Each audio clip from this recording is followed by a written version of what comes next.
in that vote.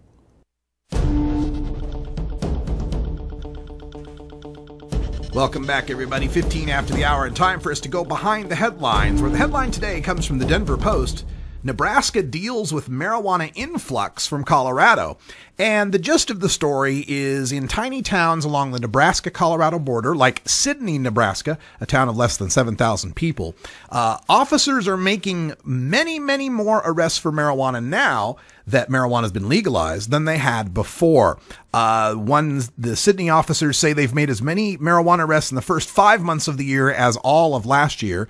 Another in Hastings, Nebraska, says 5 of every 10 traffic stops results in a marijuana arrest, and they're complaining that the police departments run through their overtime budget to pay the officers to go to court for these prosecutions. Cheyenne County complains they made 60 marijuana arrests last year, up from 45 in 2010 and just 15 in 2009. And they complain because Nebraska is one of the original decriminalization states. From 1978, the possession of small amounts of marijuana is just a ticketable offense, and they want to end that decriminalization so they can punish these cross-border marijuana traffickers more severely to try to cut down on this. And every time I have to cover this story out of Nebraska, I'm reminded of a story I wrote back in May when they were first complaining about this, and it brought me to the attention of little White Clay, Nebraska. Have you ever heard of White Clay, Nebraska? White Clay, Nebraska holds the dubious distinction of being the city in the United States with the greatest per capita sales of alcohol anywhere.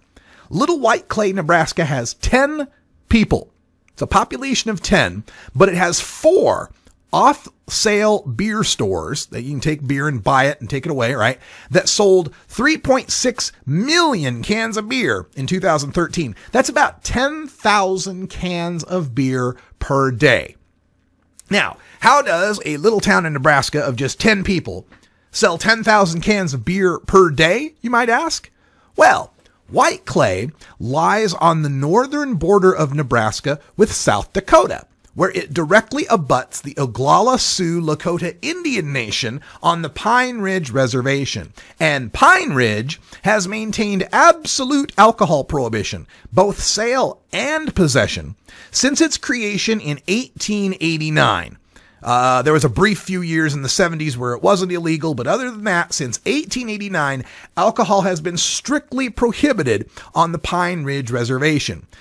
Now, illegal whiskey peddlers took advantage of that and set up in White Clay, going all the way back to 1889, and Congress created this dry buffer zone to try to protect him, and that went away in 1904 when liquor lobbyists convinced President Teddy Roosevelt to open up the area around White Clay, just south of the Pine Ridge Reservation.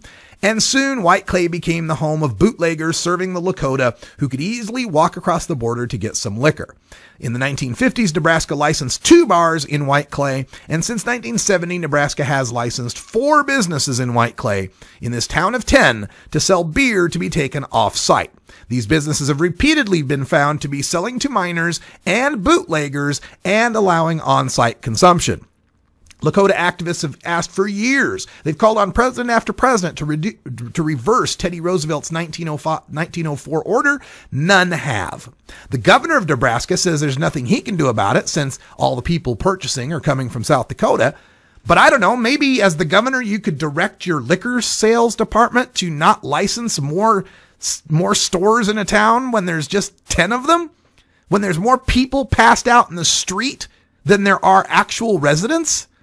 Of course, if the governor did that, then Nebraska wouldn't pull in roughly $350,000 to $400,000 per year in the alcohol taxes it makes off of White Clay alone.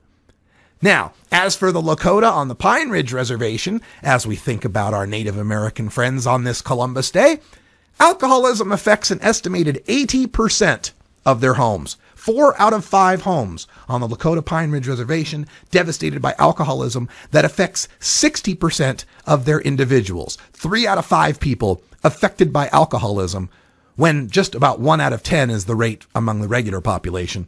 And most devastatingly, nearly 1/4 of babies born suffer the fetal alcohol syndrome. on that Lakota Pine Ridge Reservation. Now, this is not a call for alcohol prohibition. If anything, White Clay demonstrates how prohibition always fails.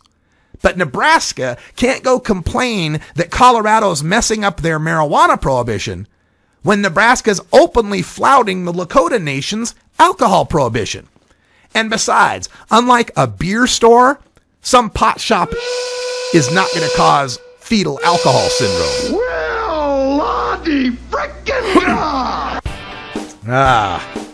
The whole issue just really makes me mad, especially on Columbus Day, a holiday that should not exist, or we should do what Seattle did and rededicate it as Indigenous Peoples Day.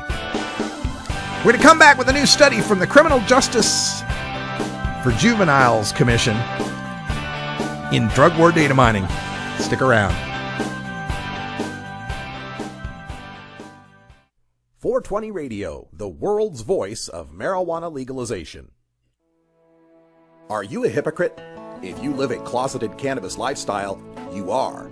Read about 7 people living a closeted cannabis lifestyle who are on the verge of coming out in The Hypocrites by Mara K. Eaton. Available at areyouahypocrite.net. You can purchase the book on Amazon and Barnes & Noble, also available on iTunes. Check out Mara K. Eaton on Facebook as well. Learn more at